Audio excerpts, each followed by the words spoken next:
এখন চলে গেল সেই খাসি খাসি নাচতে নাচতে যাচ্ছে। এইবার সেই খাসি যাচ্ছে মিষ্টিদির স্পেশাল খাসি। আর ও একদম লাল লাল। এই খাসি যদি 200-300 টাকা কিলো হয় তাহলে সেলিব্রিটি দিদি কত টাকা দিয়ে কিনে নিয়ে আসে কি জানি। সেলিব্রিটি দিদির খাসি তো একদম সাদা সাদা।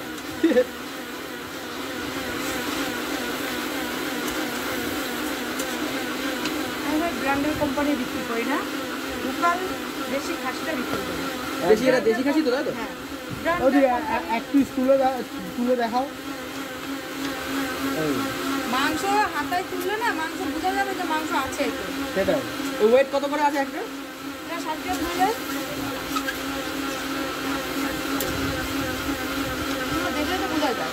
আর তো ফোন করে যে তলার নিচে লেগে রয়েছে। না সুন্দর। এরপরে যে 60 টাকা এর থেকে কি দেবো? একদম একদম। এরপর আলু যাবে, চর্বি যাবে। মাংস রান্না করবো না, নতুন আলু, খাসির মাংসের সাথে নতুন আলু, বুঝতে পারছো তো? আজকে কিন্তু আস্তে আস্তে আলু দিয়েছি, নতুন আলু, গোটা গোটা আলু, গোটা গোটা আলু।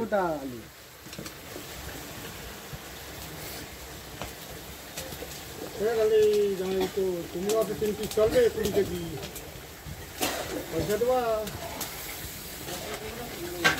না? ওই হাজার পয়সা 100 টাকা দিও তো তুই খালকে মাংস রান্না করতে মাংস টেস্টটা হ্যাঁ বিশাল ঝাল হবে, বিশাল ঝাল।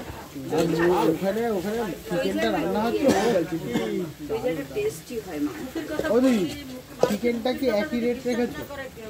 20 টাকা একই রেট, 20 টাকায়। তুই বলে দাও পিসগুলো তো আগের থেকে আরো বড় বড়। পিস বড় হবে, কোয়ালিটি ভালো হবে, দাম একই থাকবে। মাটনের দামটা এই কারণে দেখো আগের থেকে একটু রেটটা বেড়েছে। এবার লোকে ক্যাপশনে ভাই লিখছে কি যেন লিখছে যে এটা কি ভাইরাল নমুনা কিছুই না ভাই। দাদা তোমার সম্মান করতে হবে। ঠিক করো। আমি কিছু বলেছি? তোমরা নিজেরাই ভিডিও করে নিজেরাই যদি এরকম করে তোমরা নিজেরা ভিডিও করে নিজেরা যদি ক্যাপশনে এরা উল্টো পাল্টা লেখো তাহলে হবে ঠিক করে। আগে ঠিক মতো ক্যাপশনটাকে এই জন্য মানুষের টিকে থাকা দরকার হলে না সৎ পথে থাকো, টিকে থাকবে। আমরা তো ভাবি দেখো তোমাদের সাথে যা গিয়ে ওটা কথা বলি তাছাড়া শুনতে আমাদের সময় হয় না। আমরা ভাবি যে সত্যতা থেকে ব্যবসা করবো, অল্প দামে খাওয়াবো, মানুষের মুখটা হাসি থাকবে, বলতে পারবে না খারাপ হলেও না, বলতে যদি না পারে যে দাম বেশি নিলে রান্নার কোয়ালিটি ভালো না। যে দামে দিচ্ছে খারাপ দিচ্ছে না, ভালোই দিচ্ছে। কালকে তো কোয়ালিটি নিয়ে কোনো কথা না। কোনো কোয়ালিটি এটা আমিও বলবো, রান্নার কোয়ালিটি নিয়ে কোনো কথা না।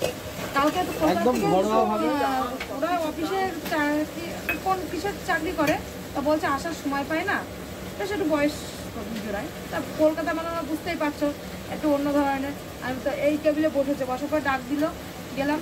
তা বলছে কী কী আছে? তা আমি কালকে কোনো মাছ নেই, ভ্যারাইটিস মাছ ছিল না, রুই আর কাতলা। তা বলছে আমি একটুখানি ভাবলাম বাটা মাছ খাবো, তার থেকে আজকে পাওয়া যায়। তা বলছে তুই মাটন তো খাবেই, তারপরে বলছে আজকে আমি একজন আমার কাজটা আমি অন্যজনকে দিয়ে আমরা 2 বান্ধবী চলে এসেছি। তা খেয়ে বলছে যে না তোমাদের কাঠের জালে রান্না মাটনের টেস্টটা সম্পূর্ণ আলাদা, এত জায়গায় খেয়েছি। এটা আমি বলছি না, তোমরা থাকলে ওখানে যে আমি বলিনি যে রান্না কারো খারাপ, কিন্তু কাঠের জালে রান্নাটা সম্পূর্ণ টেস্টটা তোমাদের আলাদা। যেটা দেশি খাসির মধ্যে পাওয়া যায় সেইটা অ্যাকচুয়ালি মাংসটা হয়েছে। আর দেখবে আমি অতটা জানি না কতটা কী করেছি, কিন্তু ভালো করে চেষ্টা করি। কেন আমরা আবার আসবো, ফোন নাম্বার নিয়ে গেল, আমরা আবার আসবো। তো কেউ খারাপ হলে তো মুখের পর মুখ দেখলে বোঝা যায় যে খারাপ। না, অন্ধ ফলোয়ার থাকে কিছু, সেই অন্ধ ফলোয়ারগুলো এই রকম ভাবে কমেন্ট করে যে কমেন্টগুলো দেখা যায় না দিদি। মানে আমি যে পড়ি, মানে পড়ার পরে মনে হয় কি আমি কেন পড়ছি। আমাদের এসব এখন আর মনে হয় না, শুধু যে খারাপ আমি হয় তা তো না। এরকম আমাদের ক্ষেত্রে যেরকম আছে, আর যারা একটু ওই মানে মানুষকে চিনা জানা হয়ে যায়, তুমি বলছে ভাইরাল হয়, তাদের বিরুদ্ধে খারাপটাও যেরকম আছে ভালোটাও আছে। বুঝেছো? কিন্তু বদনাম তোমরা করলে কি হবে, তোমাদের একটা দুটো জিনিস চাই, খারাপ আর ভালো। ভালোটা দেখিয়েছো, এবার চাবে খারাপটা, তো সেই জায়গাটা তোমাদের আমরা দেবো না। সেই জায়গাটা এটা আমিও চাই যে তুমি খারাপটা না দাও। আমি দেবো না, কারণ তোমরা আমি দিলে তবে তো তোমরা পাবে, আমি দেবো না। লোকে যদি আমাকে মানে একটা চড়ও মেরে যায়, আমি তাকে বলবো যে মারলি কেন, তাকে আমি মারবো না। মারলেটা কেন আগে একদম। শুনবো। কিন্তু অনেক মারের বদলা মার না, মার বদলা মার দিয়ে কাটানো যায় না। না, কিন্তু অনেকে আছে মার মার তো দেয় না, উল্টো আরো বয়স্ক টয়স্ক কিছুই মানে না। তো এবার যার যেটা ব্যাপার সে সেটা করতে পারে, কারো পার্সোনাল বিষয় নিয়ে আমি বলতে পারবো না কতটা কি। এবার আরেকটা কথা, দোষ শুধু মানুষের এক হাতে হয় না। আমি বলছি বারবার, তোমারও বলছি, কাছের মানুষ কেউ কারো ভালো না করতে, কারো খারাপ করো না। না, আমি খারাপ করছি না, কিন্তু কিছু কিছু জিনিস খুব চোখে লাগে দিদি। এবার হ্যাঁ, ও চোখে যে লাগবেই। বয়স্ক মানুষের গায়ে হাত তুলছে, এটা তো চোখে লাগে দিদি। লাগে তো, তাহলে- সেই জিনিসগুলো তো শুধরাতে হবে। এখন তো অনেক শুধরে গেছে, শুধরাতে হবে। তোমরা বলে বলে দিয়েছে, সে শুধরে নিয়েছে।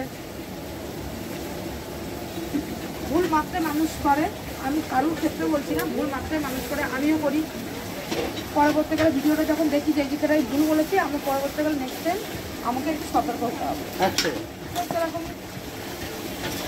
কিন্তু মেন কথা কি বলতো, তোমাদের এই জিনিসটা পাল্টাতে হবে। কারোর সাথে কারো লাগিয়ে দিলে চলবে না। তোমাদের কাজ, খাবারটা দেখাও। দিদি মিষ্টি, তোমার এই খাবারটা খারাপ, ওর ওটা ভালো। মিষ্টি, তোমার খাবারটা ভালো, ওর ওটা খারাপ।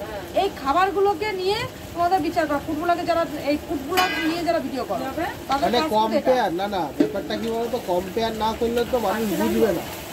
তারপরে তার ব্যবহারটা নিয়ে তার কাছে গিয়ে আমার কথা লাগানো, আমার কথা কেন লাগবো? খাবারটা লাগাও। এটা মিষ্টি দিয়ে এরকম মাংস দিচ্ছে, মিষ্টি দিয়ে করছে। রান্নাটা ভালো হ্যাঁ, তোমার মিষ্টি দিয়ে থেকে। রান্না আমি খেয়েছি, হ্যাঁ। ভালো মোটামুটি। তখন সে কি বলে দেখো, হ্যাঁ হতেই পারে ভালো, কিন্তু তার মানে মিষ্টি তোমার নামে এই বলেছে, মিষ্টি তো এই বলেছে, তার কাছে গিয়ে দিদি এই বলেছে, দিদি ওই বলেছে। কাজ নেই তোমাদের।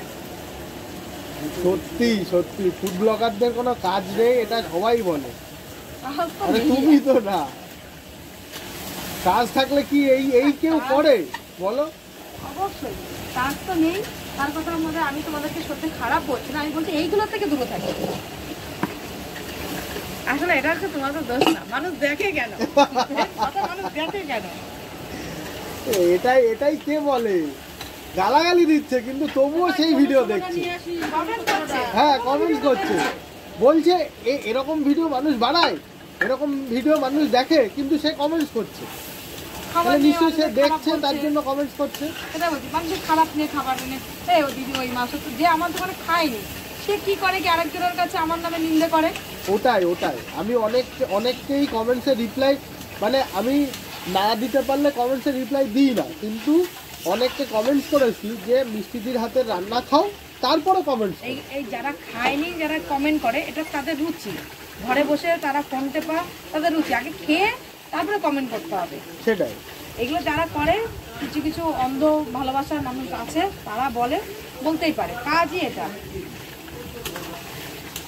আগে মানুষের হাতে রান্না খেতে হবে, সে যেই হোক, সে তোমাদের দিদিভাই হোক আর আমি হই, আগে রান্না সবার হাতে খেতে হবে, খেয়ে দেখতে হবে, তারপরে কমেন্ট করতে হবে যে আমি তোর হাতে রান্না খেয়েছি, তোমার হাতে খেয়েছি, কোনটা বেটার। হ্যাঁ, সেটাই। নিশ্চিত ওটা বেটার ছিল, নানা কথা থাকতেই পারে। তুমি যখন খেয়েছো তোমার কাছে লাগতেই পারে।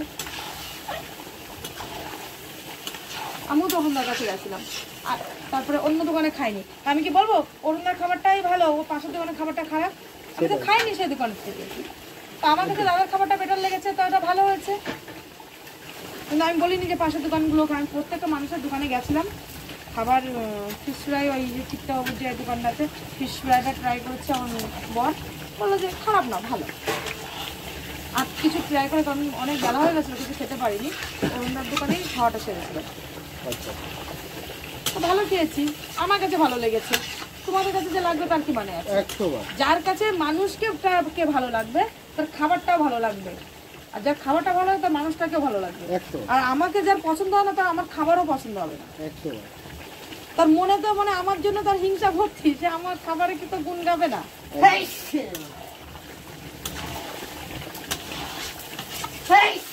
লাল লাল মটন একদম রেডি হয়ে গেছে।